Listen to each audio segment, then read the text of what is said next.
Hello guys, welcome back to the study. This is Dheeraj Kumar. अभी हम बात करने वाले इंडियन कोस्ट गार्ड नेवी 2022 के बारे में। रीजनिंग का मॉक टेस्ट नंबर 2 है और रीजनिंग कंटिन्यू नहीं आ पा रही है, बट आएगी, टेंशन ना लो इसके लिए। ठीक है, बिकॉज अभी हम लोग बिजी थे रीजनिंग का पीडीएफ बनाने में, जो कि पेड पीडीएफ है टॉप 500 क्वेश्चंस की, और मैथ का और जो साइंस का रेडी हो चुका है। ठीक है, और गारंटी गाइस रीजनिंग एक भी बाहर नहीं आएगा। 10 में से 10 जो है ना, हमारे पढ़ाए हुए में से आएंगे, या तो सेम टू सेम या तो सेम पैटर्न पे। इस चीज की गारंटी हम दे रहे हैं। ठीक है, तो टेंशन ना लो, रीजनिंग का इलाज ऐसे ही कर देंगे बैठे बैठे। आगे देखो, सबसे पहले इसको स्टार्ट करने से पहले बता दूं कि साइंस का टॉप 500, ठीक है 100 नहीं, टॉप 500 पीडीएफ बन के रेडी हो गया है अपना ए टू जेड स्टडी का अपना। इसके अंदर हमने फिजिक्स का 270 क्वेश्चन, केमिस्ट्री के 170 क्वेश्चन और 60 क्वेश्चन बायोलॉजी से निकाल दिए। अब ये क्यों इंपॉर्टेंट है आपके लिए? बिकॉज आपको पता है कि हम 5000 10,000 क्वेश्चन पढ़ेंगे तो उसमें से 10 क्वेश्चन करने हैं, तो क्यों ना इंपॉर्टेंट 500 क्वेश्चंस पढ़ें और उसमें से 10 क्वेश्चंस आ जाए।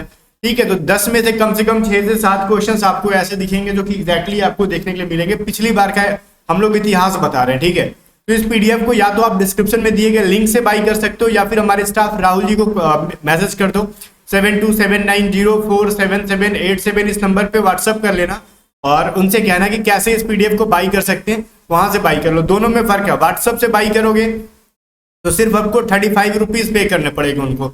अगर दिए गए लिंक से जो वेबसाइट से बाई करोगे तो 35 प्लस में जीएसटी वगैरह पे करना पड़ जाएगा, टैक्स होता है कुछ इनका अपना, तो वो पे करना पड़ जाएगा, तो ये 41-42 प्राइस चला जाएगा। इसलिए कह रहा हूँ व्हाट्सअप से जाके बाई कर लो, इस नंबर पे 7279047787 पे जाके बाई कर लो, और फटाक से पीडीएफ। और पीडीएफ की लैंग्वेज 10 गाइस है, हिंदी और इंग्लिश दोनों में है।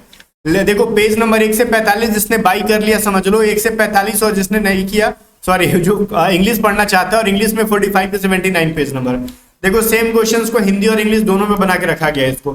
तो जाओ और फटाक से, मतलब कल शाम तक आपको रीजनिंग की भी पीडीएफ आ जाएगी, और मतलब आप कह लो ना कि 12 तारीख तक 13 तारीख तक आपका मैथ भी रेडी हो जाएगा, तो सब कुछ मिल जाएगा आपको। और हम लोग फटाफट काम कर रहे हैं बहुत ज्यादा आपके लिए। फर्स्ट क्वेश्चन देखो क्या है, वृत्त की संख्या गिने। ठीक है, वृत्त की संख्या गिनो, इसके अंदर गिनो कितने सारे वृत्त हैं। तो इसमें गिनने के बाद कुछ लोग 20 कहेंगे, कुछ लोग 19 कहेंगे, कुछ लोग 21 कहेंगे। तो गाइस कुछ कुछ मत कहो, वीडियो को आराम से रोको और रोक के इसको गिनो, ये ज्यादा बेटर रहेगा आपके लिए। देखो इसके अंदर अगर हम गिनने के बारे में कह रहे हैं तो पहले तो सबसे बड़ा बड़ा 3 सर्कल दिख रहा है अपने को, 3 सर्कल दिख गया। अब देखो 1 2 3 4 5 6 7 8 9 और 10, तो 10 सर्कल और दिख गए। ठीक है, अब देखो ये जो है ना, इसके अंदर 2, इसके अंदर 2 4 2 6, तो 10 6 3 मिलके 19 बन जाते हैं। दिख रहा है आपको? तो टोटल 19 सर्कल है यहाँ पे सर, टोटल 19 सर्कल है। क्लियर है ना गाइस? आगे देखो 2 नंबर क्वेश्चन क्या है ना, कि इसमें स्टार के जगह पे क्या ऐसा रख दें कि इसमें से कुछ रख दो कि एक इक्वेशन को सेटिस्फाई करे बिल्कुल भी, वो क्या ऐसा रखें? कुछ तो रख सकते हैं ना, यहाँ पे रख के देखो। जस्ट लाइक कि पहला ऑप्शन रख के देखो, पहला में क्या कह रहा है ना, देखो 24 + 3, ठीक है, इज इक्वल टू 26। दूसरे स्टार में ये रखोगे ना 26 × 1 इज इक्वल टू 27। ये आएगा क्या? लग रहा है क्या आपको? लग रहा है क्या? करके देख लेते हैं हम लोग। तो ये 27 is equal to 26 is equal to 27। तो ठीक है, ये दोनों तो बराबर है, बट बीच वाला 26 का 26 है, वो नहीं कर रहा। ठीक है, तो option number C correct answer है। आपने दिमाग लगा लिया होगा, इतना टाइम मैंने आपके लिए दिया था। सी जो है करेक्ट आंसर है, करके देख लो आप लोग। 24 + 3 इज इक्वल टू दे रखा गया 26 प्लस में 1 इज इक्वल टू क्या है ना 27 आ गया ना। 27 इज इक्वल टू 27 सबके सब बराबर हो गए यहाँ पे, इसलिए कह रहा था कि सी नंबर जो है बिल्कुल भी करेक्ट आंसर। आगे देखो AIQBJRCKSDLT, तो पूछ रहा आपसे अगला क्या होगा। ठीक है, चलो तो इसके अंदर कुछ नहीं करना। ए के बाद क्या आता है? बी, बी के बाद सी, सी के बाद डी, तो डी के बाद क्या आएगा? ई आएगा। ये क्वेश्चन देखने में इजी है, बट एग्जाम में क्या होता है ना, कभी कभार हम मिस्टेक कर देते हैं जल्दीबाजी में पढ़ने में। ठीक है, तो क्या आएगा? पहले ई आएगा, फिर आई के बाद जे के एल, अगला एम आएगा। ठीक है, क्यू के बाद आर एस टी यू। अब देखो ई और एम पढ़ के कुछ लोग फट से बी ऑप्शन कर देते हैं, वही एग्जाम में गलती हो जाएगा। आया अपना डी नंबर। ठीक है, चलो फिर सर आगे देखते हैं। क्वेश्चन नंबर 4 क्या कह रहा? मान लो जे का मतलब 1 है, के का मतलब 2 है, एल का मतलब 5 है, एम का मतलब 7 है, और एन का मतलब 11 है, ओ का मतलब 13 है, और पी का मतलब 17 है। तो फिर एन मल्टीप्लाई व्हाट? ठीक है, प्लस में एन बटा में के का वैल्यू 31 कैसे करेंगे? तो मान लेते हैं सबसे पहले इसको हटाएंगे हम लोग। मान लेते एन का मानना क्या इसमें लिखा है, एन का मतलब 11 है, तो 11 और ये मान लो वाट का वाट छोड़ दो, प्लस में एम की जगह पे क्या है गाइस, एम नंबर है आपके 7 नंबर पे, देखो लिख रहा है यहाँ पे, तो इसको 7 लिख दो, बटा में क्या है ना के नंबर दे रखा है आपने को कितने पे 2 नंबर पे, इज इक्वल टू दे रखा है 31, तो 11 वाट प्लस में 7 इज इक्वल टू 2 11 वाट बराबर 62 माइनस 7, ठीक है, वाट बराबर क्या हो जाएगा 55/11 इज इक्वल टू 5, तो वाट की जगह पे आ गया 5, तो 5 नंबर पे क्या दे रखा है इसमें देखो L बराबर 5, तो दे रखा है ना L बराबर 5, तो L इसका करेक्ट आंसर हो जाएगा, ऑप्शन नंबर ए। समझ में आ रहा है ना बात? Yes sir. आगे देखो 5th नंबर क्वेश्चन कह रहा है क्या, श्याम रिया का भाई है, किसका भाई है, श्याम रिया का भाई है, मोहिनी अनुज की माता है, रिया राम की बेटी है, अनुज श्याम का भाई है, तो मोहिनी का राम से क्या संबंध है, देखो सिया राम, श्याम और रिया कह रहा है ना, सिया राम नहीं कह रहा है, श्याम और रिया भाई है, श्याम रिया का भाई है, तो रिया मान लो एक कुछ है लड़की और इसका भाई जो है श्याम है, ठीक है, ये प्लस कर दो भाई है, बिकॉज मोहिनी जो है अनुज की माता है, अनुज कहाँ है पता ही नहीं, तो मोहिनी कहाँ से आएगी, अब रिया जो है राम की बेटी है, ये रिया है ना, ये जो है राम इसका फादर है, और अनुज जो है श्याम का भाई है, तो श्याम का भाई कौन है, अनुज है, अब मोहिनी जो है अनुज की माता है, तो मोहिनी जी माता हो गई, तो ये सारे भाई बहन है, तो राम और मोहिनी क्या हो जाएंगे, हस्बैंड वाइफ, तो पूछ रहा है ना मोहिनी राम से क्या संबंध रखती है, तो राम कहाँ पे, ये रहे राम और ये रही मोहिनी, तो दोनों हस्बैंड वाइफ है, तो इनकी पत्नी हो गई ना, वाइफ हो गई। आगे देखो, आगे कह रहा है निम्नलिखित कितने व्यक्ति जो पहलवान किसान और सैनिक है, ये दे रखा है क्वेश्चन, कह रहा निम्नांकित आकृति में दी गई वर्ग जो है पहलवान को, ये जो है गाइस स्क्वायर रेसलर को बता रहा है, गोला जो है अपने सोल्जर्स को बता रहे हैं, ट्रायंगल जो अपने को फार्मर को बता रहे हैं, तो बोल रहे हैं ऐसे कौन है जो रेसलर फार्मर एंड सोल्जर तीनों है, तो देखो तीनों के अंदर कौन आ रहा है 14, ऑप्शन नंबर बी जो है करेक्ट आंसर आ रहा है, ठीक है, तो 14 जो है सबके अंदर है। आगे देखते हैं क्वेश्चन नंबर 7 कह रहा है एम और एन के बीच में एक मिरर रखा गया है, बीच में एक काइट है, इसका मिरर इमेज क्या बनेगा, मिरर इमेज बनाओ कैसे बनेगा, तो ये जो सामने से रहता है ना, तो ये बिल्कुल जो राइट साइड में है ना, जो राइट में है वो लेफ्ट चला जाएगा, लेफ्ट वाला राइट आ जाएगा, ऊपर का वैसे ऊपर ही रहेगा, नीचे का नीचे, तो ये देखो इस साइड की तरफ निकला, तो ये पीछे की तरफ पूछ इधर से निकलेगा, और काइट बाबा ऐसे बनेंगे, तो ये किसके अंदर दे रखा है, ऑप्शन नंबर 4 के अंदर, 2 में भी है, बट ये देखो थोड़ा सा जो है इसको अंदर की तरफ कर दिया गया, गलत है, तो 4th नंबर करेक्ट होगा और 100% करेक्ट होगा, ठीक है। चलो 8 नंबर क्वेश्चन कह रहा बीट BEAT बीट को 25, 22, 26, 7 और रस्ट को 9, 6, 8, 7 लिखते हैं, तो ब्रस्ट को क्या लिखा जाएगा, क्लियर है, तो बीट में बी को इतना लिखते हैं, तो बी देखो ब्रस्ट नहीं है बस्ट है, ठीक है, BURST बस्ट, ठीक है, तो बी को कह रहा है 25, यू को कहा जा रहा है 6, कैसे सर, रस्ट के अंदर देखो यू है और ये 6 का आ गया, ठीक है, आर को देखो 9 कहा गया है, एस को क्या कहा गया, रस्ट में 8 कहा गया है, टी को क्या कहा गया गाइस 7 कहा गया है, तो 25, 6, 9, 8, 7 कहाँ पे 25, 6, 9, 8, 7 ऑप्शन नंबर सी के अंदर है, क्लियर है। चलो 9 नंबर क्वेश्चन दे रहे, एक व्यक्ति 3 बार दाहिनी दिशा में घूमता है, 3 बार दाहिने साइड में मतलब राइट साइड में घूम रहा है वो, यदि उसका मुंह अगर उत्तर में है तो फिर प्रारंभिक दिशा में क्या होगी, अभी 3 बार राइट घूमने के बाद जो है ना वो उत्तर में आ रहा है, तो देखो कब एक बार मान लो अगर हम ईस्ट में देखेंगे तभी तो एक बार राइट घूमेंगे तो साउथ में आएंगे, फिर राइट देखेंगे तो वेस्ट में आएंगे, फिर आएंगे तो नॉर्थ में, तो ये जो लॉजिक सा क्वेश्चन था, तो मतलब वो स्टार्टिंग में पूरब में देख रहा था, इसीलिए 3 बार राइट घूमेगा तो कहाँ पे पूरब की तरफ देखेगा। आगे देखो 10th नंबर क्वेश्चन कह रहा माला और लाली बहनें हैं, मतलब माला रुक जाओ, आप वीडियो को रोक के सॉल्व किया करो, लाली ये दोनों क्या है, बहनें हैं। अब कह रहे हैं महेश देव के पिता है, अब महेश और देव को कुछ अता पता नहीं है, बट गार्गी जो है माला और देव की माता है, माला की भी माता है गार्गी जी, और देव की भी माता है, मतलब देव जो है इनका भाई है, ठीक है, तो फिर कह रहा है महेश के पिता, तो क्या कह रहा है महेश के पिता लाली से कैसे संबंधित है, ये देखो क्या कह रहा है ना कि महेश जो है देव के पिता है, तो ये जो महेश, ठीक है, ये जो महेश है वो कह रहा है कि देव के, ये जो महेश है ना वो देव के पिता है, तो महेश के पिता जो होंगे, महेश के भी ऊपर कोई फादर है, वो लाली से कैसे संबंधित है, तो लाली के क्या लगेंगे, मतलब पिता की बेटी तो लग गई ना, तो पिता के पिता क्या लगेंगे, ग्रैंडफादर, पैटर्नल ग्रैंडफादर मतलब दादाजी, मैटरनल ग्रैंडफादर मतलब नाना जी, पैटर्नल ग्रैंडफादर मतलब दादाजी। आगे देख 11 मतलब दे रहा, 11 नंबर क्वेश्चन दे रहा है under root A F I is equal to M. ठीक है, ये कह रहा है क्या, कैसे हमने कर दिया इसको। फिर कह रहा है नीचे A under root D, D बराबर एल, फिर कह रहा है अंडर रूट ए बी, ए बराबर वाट, क्या हो जाएगा, क्लियर है। देखो इसके अंदर क्या होता है ना, ए कितने नंबर पे आता है 1 नंबर पे, एफ कितने नंबर आता है 6, 9 कितने नंबर पे आता है, सॉरी आई कितने नंबर पे आता है 9 नंबर पे, तो ये हो गया 16, 16 को रूट से बाहर निकालोगे तो 4, क्लियर है। अब वहीं पे m जो होता है 13 नंबर पे आता है, तो 13 के दोनों डिजिट्स को जोड़ दो, 1 + 3 = 4। देखो इस तरीके से मैच किया, तो बोलोगे सर ये कोई लॉजिक थोड़े है, यही रीजनिंग का यही लॉजिक है। अब ये कैसे प्रूव कर सकते हैं, अगर ये सेम रूल अगर इस वाले में भी काम आ जाता है तो समझो ऊपर का जो चीज है बिल्कुल भी सही है, क्लियर। कैसे समझ में आएगा, देखो ए जो है 1 नंबर पे आता है, डी 4 एंड 4, 4 4 8 एंड 9, 9 नंबर पे हुआ, ठीक है। रूट 9 बाहर निकलेगा तो 3 बनेगा, और एल जो होता है 12 नंबर पे होता है, तो 12 के दोनों डिजिट्स को जोड़ दो 3 आ गया, तो ये रूट से बाहर निकला तो भी 3, और इसका भी दोनों डिजिट्स को जोड़ोगे एल के तो भी 3। चलो सही है, सेम पैटर्न को यहाँ पे फॉलो कराओगे। ए 1 नंबर पे आता है, बी 1 नंबर पे, और बी 2 नंबर पे, और 1 नंबर पे, 4 हो गया, 4 से बाहर निकालोगे तो 2।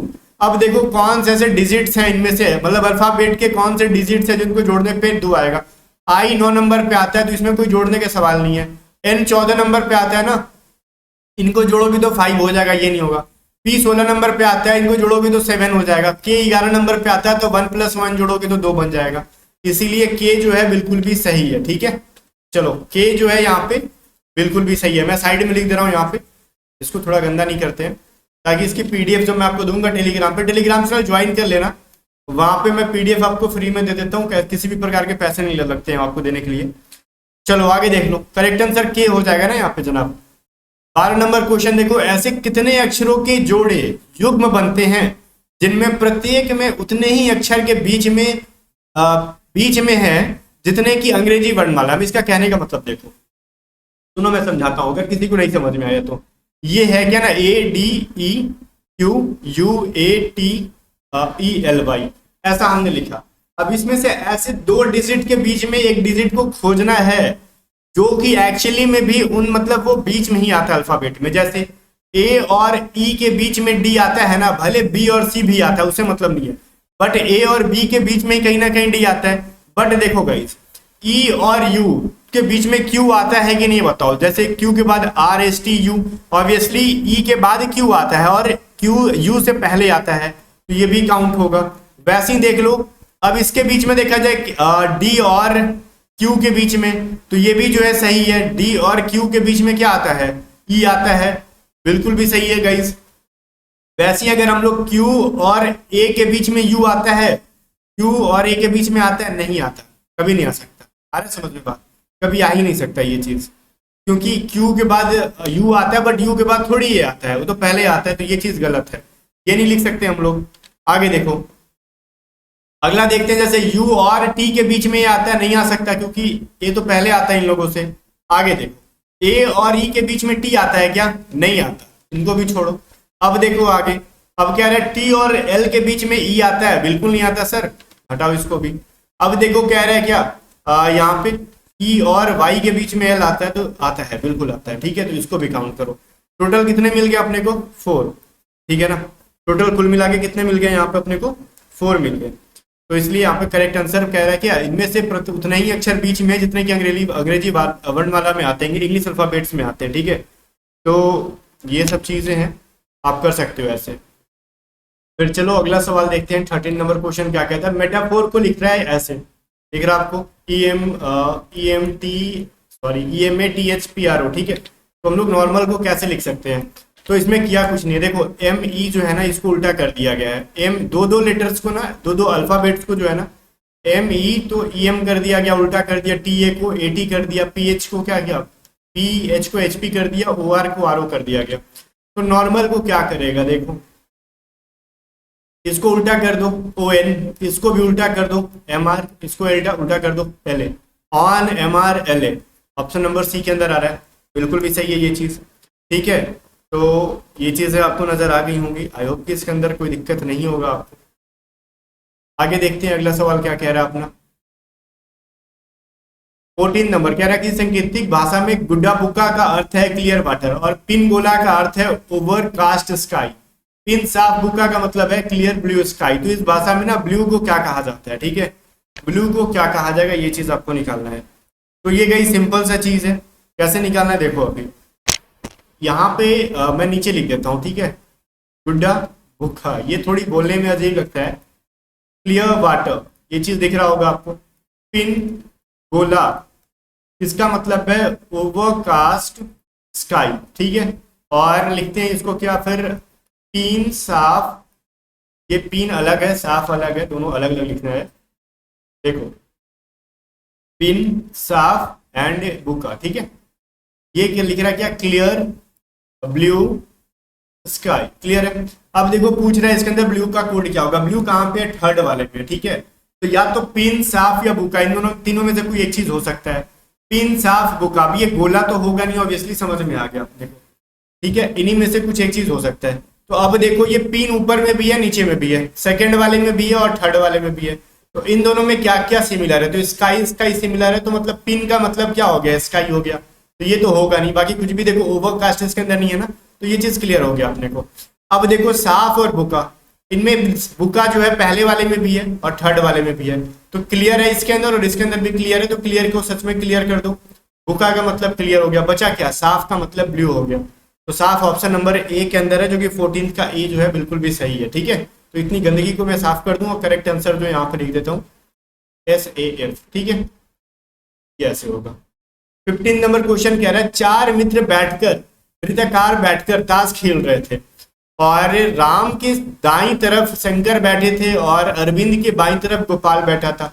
निम्न में से कौन युगल खेल में भागीदार था। देखो जब भी ऐसा पूछे ना कि कौन सा युगल कपल खेल रहा है, तो जब भी हम पार्टनरशिपिंग में खेल रहे होते हैं तो कैसे बैठते हैं, क्रॉस में बैठते हैं। मान लो आपका एक पार्टनर P1 यहाँ बैठा है तो P2 यहाँ बैठेगा, ठीक है। अगर R1 यहाँ बैठा है तो R2 यहाँ बैठेगा, तो क्रॉस में बैठते हैं, ठीक है। ऐसा नहीं कि दोनों बगल बगल में नहीं, पार्टनरशिपिंग में सामने सामने नहीं बैठते, क्रॉस में बैठते हैं, ये चीज समझना होगा आपको। तो ये मान लो वृत्ताकारी है अगर, चलो ठीक है। तो राम के दाईं तरफ जो है श्याम बैठा है, कौन बैठा है भाई, शंकर बैठा है।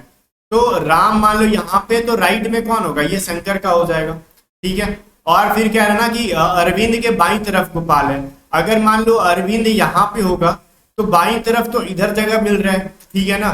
तो बाईं तरफ कह रहा है ना अरविंद का, तो अपने को एक चीज यहाँ पे बहुत ही मतलब स्मार्टली समझना होगा। जब हमने अरविंद को यहाँ बैठाया तो अरविंद का मुंह जो नीचे की तरफ है तो उसका लेफ्ट साइड तो इधर हो जाएगा। ये इमेजिनेशन करो, जस्ट लाइक एक ग्राफ बना लेते हैं। जब भी हम साउथ डायरेक्शन नीचे मानते हैं और साउथ की तरफ आ रहे होते हैं तो अपना राइट की तरफ लेफ्ट हैंड हो जाता है और लेफ्ट की तरफ राइट हो जाता है, इसीलिए इसका लेफ्ट इधर हो जाएगा। तो इधर कौन बैठेगा, गोपाल बैठ जाएगा, ठीक है।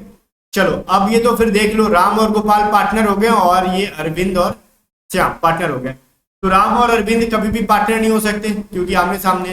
गोपाल और शंकर भी पार्टनर नहीं है जनाब, राम और शंकर ये भी पार्टनर नहीं है। गोपाल और राम क्रॉस में बैठे हुए दिख रहे हैं, राम और गोपाल और अरविंद और श्याम ये दोनों पार्टनर है। तो ऑप्शन में बस यही है, correct answer option number D हो जाएगा, ठीक है। चलो गाइस ये 15 क्वेश्चन थे, इतना ही है फिलहाल के लिए। बाकी जाने से पहले फिर से कह दूं, ये जो टॉप 500 साइंस के क्वेश्चंस के पीडीएफ इनको बाई करो, व्हाट्सएप कर लो 7279047787। और बहुत लोगों ने बाई कर लिया और जैसे ही गाइस फॉर्म फिलअप होना बंद हो जाएगा, इसकी प्राइसेस 35 से 50 रुपीज की जाएगी, ठीक है। मिलते हैं नेक्स्ट वीडियो में, तब तक के लिए बाय बाय।